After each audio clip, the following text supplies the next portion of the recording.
बाबा रामशरण दास जी, लामा जी, प्रहलाद जी, राज सिंह जी, रमेश सेन जी, कृष्ण लाल जी, रोशन लाल जी, राजिंदर जी, सतीश जी, ऋषि जी, देसराज जी, लक्ष्मण दास जी, अशोक जी, जगदीश राज जी, अश्वनी जी, चेतराम जी, बंसीलाल जी, विद्यालाल जी, विनोद जी, अशोक जी, कुंजलाल जी, तेजराम जी, जियालाल जी, स्वामी लाल जी, राम सेवक जी और मातृशक्ति के रूप में श्रीमती शक्ति जी, श्रीमती विजयमाला जी और मेरे सामने बैठी हुई सभी माताएं, बहनें, बच्चे, बुजुर्ग, सबसे पहले तो आप सभी को इस विशाल हिंदू सम्मेलन की बहुत बहुत बधाई।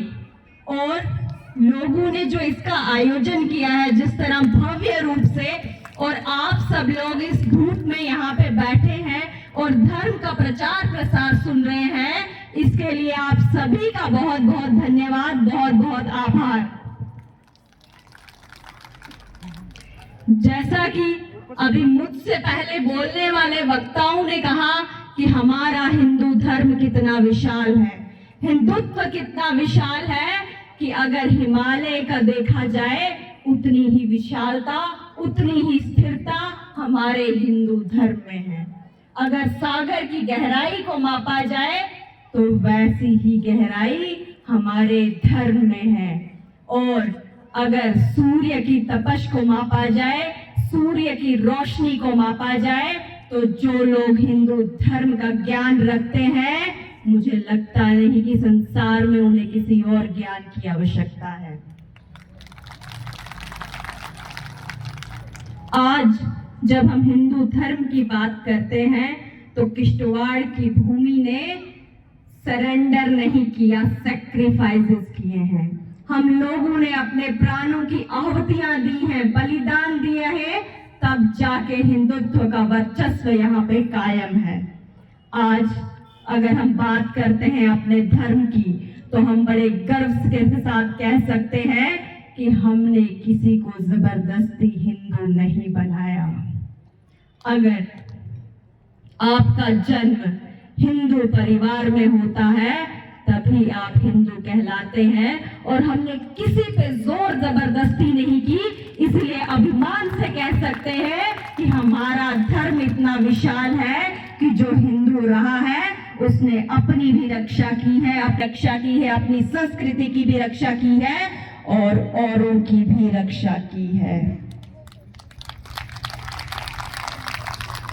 जब हम हमारे भारतवर्ष का इतिहास देखते हैं तो जो पारसी अपनी जमीन पे नहीं फले, अगर उनको कहीं पे जगह मिली, कहीं पे जमीन मिली, अगर वो कहीं फल फूल रहे हैं, तो वो मेरा भारत महान ही है जहाँ पे पारसी लोग भी फल फूल रहे हैं। जो यहूदी अपनी जगहों पे नहीं फले, किसी भी जगह अगर वो गए, किसी भी देश में गए, तो उन्होंने इतना निरादर बर्दाश्त किया, इतनी पीड़ाएं झेली, लेकिन बाद में जब वो भारत में आए तो उन्हें सम्मानजनक जीवन मिला। उनके अगर सबसे ज्यादा फिरके कहीं पाए जाते हैं तो वो भी कोई पाकिस्तान में नहीं पाए जाते, हमारे भारतवर्ष में पाए जाते हैं। क्योंकि अगर हम अपने धर्म का सम्मान करते हैं तो सभी धर्मों का सम्मान करते हैं, और आदर सत्कार के साथ आज भी यहाँ पे सभी धर्मों की आबादी बढ़ रही है।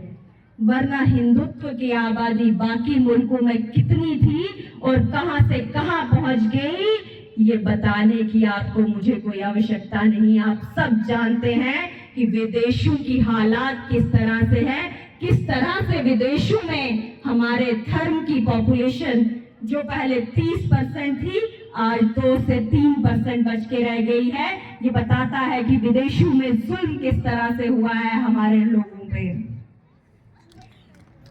अगर हम लोग अपने धर्म की बात करते हैं, अपने धर्म की रक्षा की बात करते हैं, अपने अस्तित्व की बात करते हैं, तो हमारे धर्म में सबसे पहले खाना, सबसे पहली रोटी गाय को दी जाती है।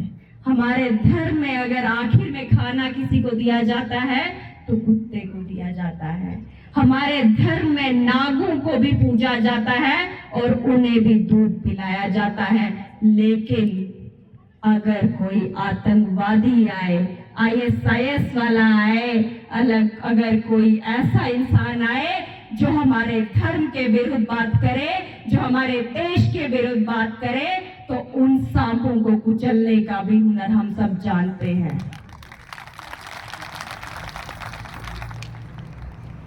भारत कोई आम भूमि नहीं है। भारत के लोगों ने लड़ाई लड़ी है। अगर हम बात करते हैं किश्तवाड़ के लोगों ने लड़ाई लड़ी है, तो महाराणा प्रताप और शिवाजी ने भी लड़ाई लड़ी है, और ऐसी लड़ाई लड़ी है कि मुगलों की तलवारों को अपने हाथों से तोला था उन्होंने, और मुगलों को ऐसी धूल चटाई थी कि आज भी अगर हम गाथाएं सुनाते हैं अपने बच्चों की, तो शिवाजी महाराज, महाराणा प्रताप और रानी लक्ष्मीबाई की गाथाएं सुनाते हैं। लेकिन आजकल तो दौर ही बदल गया, ट्रेंड ही बदल गया।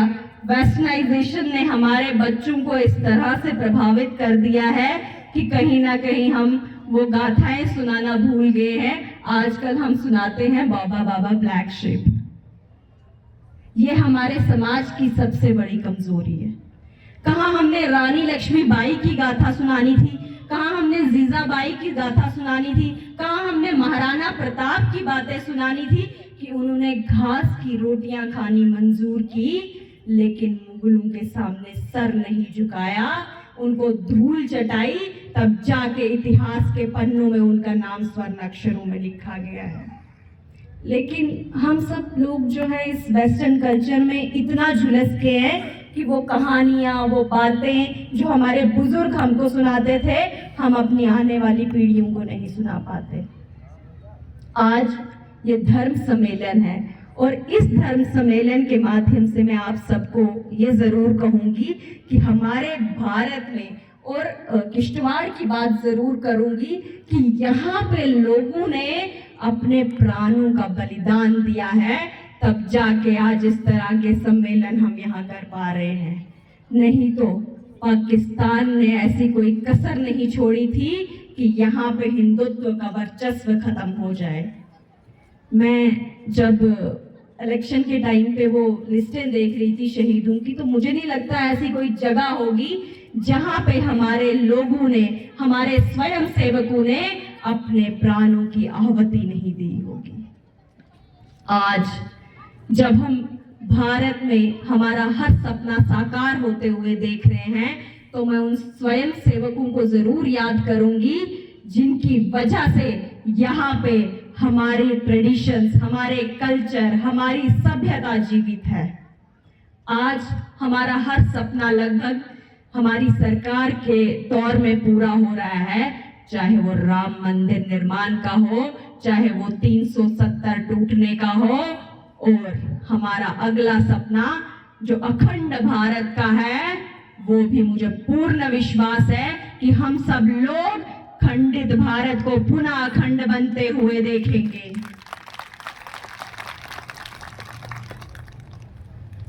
आज आप सब के माध्यम से मैं एक और बात जरूर कहूंगी कि हमारे लोगों को एकजुट होना ही पड़ेगा।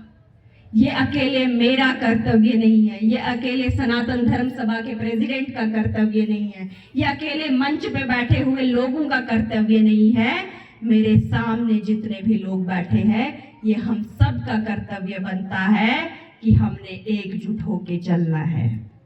अगर हम एकजुट होके नहीं चले तो कहीं ना कहीं जो विश्व गुरु बनने में हमारी भूमिका रहेगी, वो कहीं ना कहीं कम हो जाएगी। आज अगर हम सपना देखते हैं कि 2047 में भारत विश्व गुरु बनेगा और हमारे देश का नेतृत्व पूरा समग्र सृष्टि को चलाएगा, तो हम ये सपना भी हमें नहीं देखना होगा कि हमें अपने लोगों को जागृत करना होगा, हमें हिंदुओं को जागृत करना होगा, हमें बच्चों को जागृत करना होगा, अपने आस पड़ोस में रहने वाले लोगों को जागृत करना होगा, अपनी सनातन संस्कृति के बारे में बताना होगा कि किस तरह से सनातन संस्कृति के लिए लड़ते लड़ते शिवाजी महाराज ने अपने प्राणों की आहुति दी थी, किस तरह से सनातन संस्कृति के लिए लड़ते लड़ते महाराणा प्रताप ने अपने प्राणों की आहुति दी थी, किस तरह से वो चाहते तो अपना राज सुख जो है वो भोग सकते थे जैसे बाकी राजाओं ने भोगा था, लेकिन उन्होंने वो राज सुख त्याग करके घास की रोटियां खाई ताकि भारत के हक की लड़ाई लड़ सके, हम हिंदुओं के हक की लड़ाई लड़ सके। इसीलिए आज आप सबके माध्यम से आप सबको मैं ये कहूंगी कि हम सबको एक संकल्प लेना होगा और वो संकल्प होगा कि 2047 में भारत विश्व गुरु बने और हमारे भारत का नेतृत्व समग्र संसार में सुना जाए। जिस तरह पहले भारत सोने की चिड़िया के रूप में जाना जाता था, हम चाहते हैं भारत फिर से उसी दौर में आए। इतना ही कह के अपनी वाणी को मैं विराम दूंगी। धन्यवाद।